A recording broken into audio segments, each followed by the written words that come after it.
everybody, welcome back to Off the Wall. My name is Mike. And I'm Sol. And today we're reviewing a movie that came out on Netflix recently that we did a trailer reaction for, The Man from Toronto, starring Woody Harrelson and Kevin Hart. This is directed by Patrick Hughes, who brought us movies like The Hitman's Bodyguard and The Hitman's Wife's Bodyguard. And it's a movie. It's a movie. It is a movie. It has a plot. There are scenes, there is action, there is comedy. Does it all work? It remains to be seen. I won't say I was excited going into this movie, but I was ready to laugh, and I laughed. Some of the action set pieces were pretty cool. So how did you feel? Well, as you hear the person going down, like blasting reggaeton on the street. Perfect. Copyright strike. Yeah, this was definitely a movie. There's little pockets of stuff where like, wow, this is a good plot if executed better. But it was a lot of fun. The action set piece at the end was like just like pure action movie, pure dumb fun. And so there's moments to enjoy in this movie. I had fun with it. It made me laugh. It's not a good movie though. Not at all. This is not a good movie. There's very little rewatchability with this, but with most movies, if it can make me laugh, you've got me enough. Like, I'll take that. And it made me giggle like an idiot a couple of times. But there's some story structure stuff here that's just a mess. But also, I'll give the movie this. It's not pretending to be something it's not. Like, this movie is very much aware of what it is. It's a cheese fest. It's a schlocky film. Yeah. It is what it is. So like so it's not like trying to pitch itself like it's something that it's not. It started off super schlocky too with the gym thing that he was doing. Like when the movie started, I was like, oh, I'm not gonna like this. Yeah. Oh, like when it started, I was like, oh, if this is what the movie is, I'm gonna hate it from start to finish. And I enjoyed myself in this movie. Despite the way it started, super schlocky, super like, oh no, what have I gotten myself into? There's a relatability to Kevin Hart's character. He's just a guy who's just trying to find his place in the world. He's trying to do his thing and trying to make constantly fucks up. We all, God, good Lord. For every one good night on stage I have 7 that are just, we don't talk about them. And with, but also like you go in, it's like, it's an action comedy with Woody Harrelson and Kevin Hart. Yeah. You know what you're going to get. What's coming. That being said, I think the one thing I have kind of a big gripe with this movie is, and you see it when it's the first time we have Woody Harrelson, the Man from Toronto, is first encounters the Man from Miami. For two of the world's, of course, it's the Man from Miami too. I know. Being two of the world's deadliest assassins, they can't shoot for shit. These guys were like feet from each other and should have just been dead. And obviously, we needed them to live for the plot. But it's like, really? No. I watched you peg a dude running across a golf course from like a half mile away. And you guys couldn't shoot each other from like 6 feet away. My mom, so like when the Man from Miami kind of like fights them and steals the thumb. Yeah. Like my mom sitting there goes, why didn't he kill them? And I said, Mom, because then there wouldn't be a movie. I thought the same thing, because when they get the thumb back from him and he knocks him in the head, apparently he just let him go after that. Right. And but their whole Man from Toronto, Man from Tacoma, Man from Miami, all the Man from Tokyo, wherever they are in the world, they don't leave anyone behind. But apparently he leaves them behind. Yeah. And I'm kind of curious why. I think if they really wanted to, like, again, this movie's not trying to sell itself as like any kind of like good movie. Like, it knows it's a dumb movie.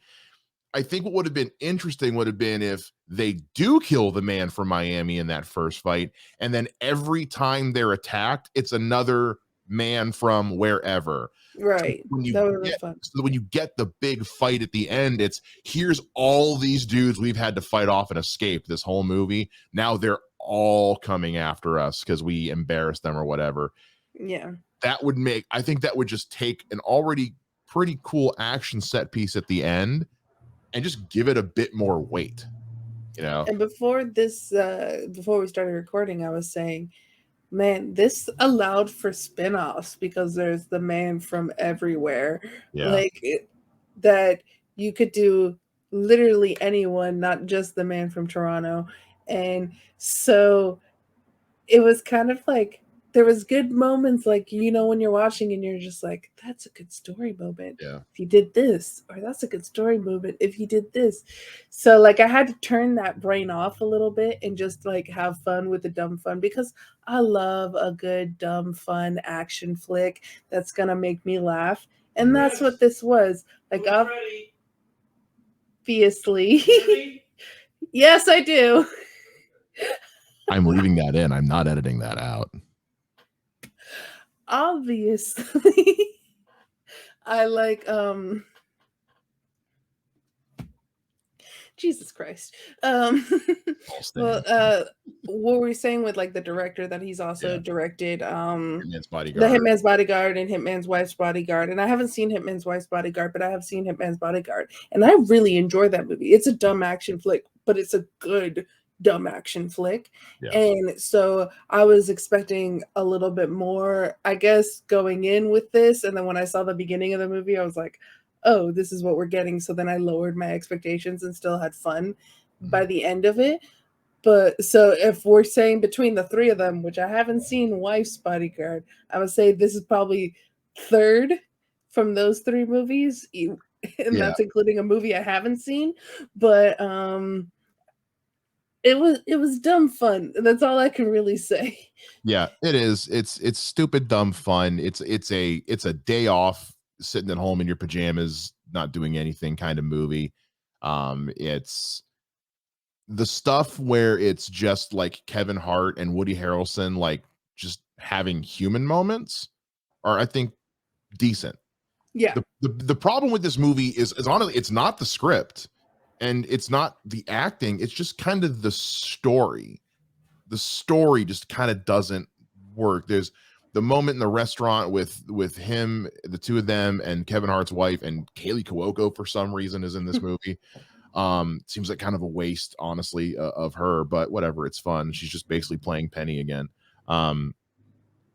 Like that scene was real great, and getting to explore kind of their personalities, but all that stuff's fine. It's just kind of the bullet point story beats just kind of don't make a lot of sense. Seeing like the confident like killer be like a little nervous around a woman, be like, oh, I'm not around women very often, kind of thing. And so like that was interesting. That could have been played up a little bit more too, but then they had to hit the next beat. They did. They got in and out of there pretty quick. There's very quick. There's a lot of setup, and a lot of that setup gets resolved pretty quickly. And also, like I'll say, the movie is mercifully short. It's like 90 minutes. It's runtime is 112 minutes, so it's just over an hour and a half. It's fine. It's not long. It's not long. It's not slow. There is one moment they try to do a one take single cam action sequence at the end in a gym, but it is gravely obvious it was not done in one take, because there is some sloppy editing to try to make it look like one take, where you genuinely see like a guy standing still and then suddenly his body shifts like an inch to the right, and there's like a weird fade because they tried to make it look, and it's really bad editing, and it's like I can't ignore that. And even with that, though, I will say the action set piece at the end is really fucking cool. Oh, Like, the action's great in this movie. it was so good. And I was just like, so I kind of like, I didn't even care in that Yeah. moment because I was just like, this is just people fighting each other, ironically, in a gym. Oh But yeah, it's great. like, but this was so much fun to like just see that action and you're just like, yeah. Like, you know, when you see a good action scene and you're just like watching and you're like, yeah, this is cool. Yeah. It's not a dog shit movie. It's not like a even really a Yeah. bad movie. It's just not good. It's you'll watch it once, you'll forget about it and never watch it again. You'll It's watch it, you laugh, you'll be yeah. like, that was fun. And then yeah, you're good. Yeah. Have it on in the background. You know, you can see most of it coming a mile away. But is it worth the watch? Yeah, I'd say so. I'd say it's worth watching once and just getting it over Watch it with. while you're doing your laundry. Yeah, you know, 4th of July is coming up. Have it on in the background while you're hanging out. You know, just like I said, on your lazy day off, just have this on while you're doing other shit, and just yeah, and then just never watch it again. I'll just say like it's a good thing they dropped this on Netflix. Yeah. If this had gone to theaters, it would have made nothing. Yeah. Yeah. So, This but is yeah, definitely like a Netflix movie. And when I say that, like, I'm not talking about like the prestige Netflix movies. I'm talking about the regular Netflix movies that they're not trying to get Oscars yeah. with. This is the like scroll, looking for 45 minutes, looking for something to watch. Give it a shot, and yeah, it is what it is. It's a movie. But have you seen it? Let us know what you thought. What'd you think? Did you love it? Did you hate it? Were you kind of just like us? Let us know in the comments down below or on Twitter. Hit us. Our Twitter stuff's all down in the description of this episode. And yeah, Man from Toronto. It's a movie. Man from Toronto. It's a movie. So.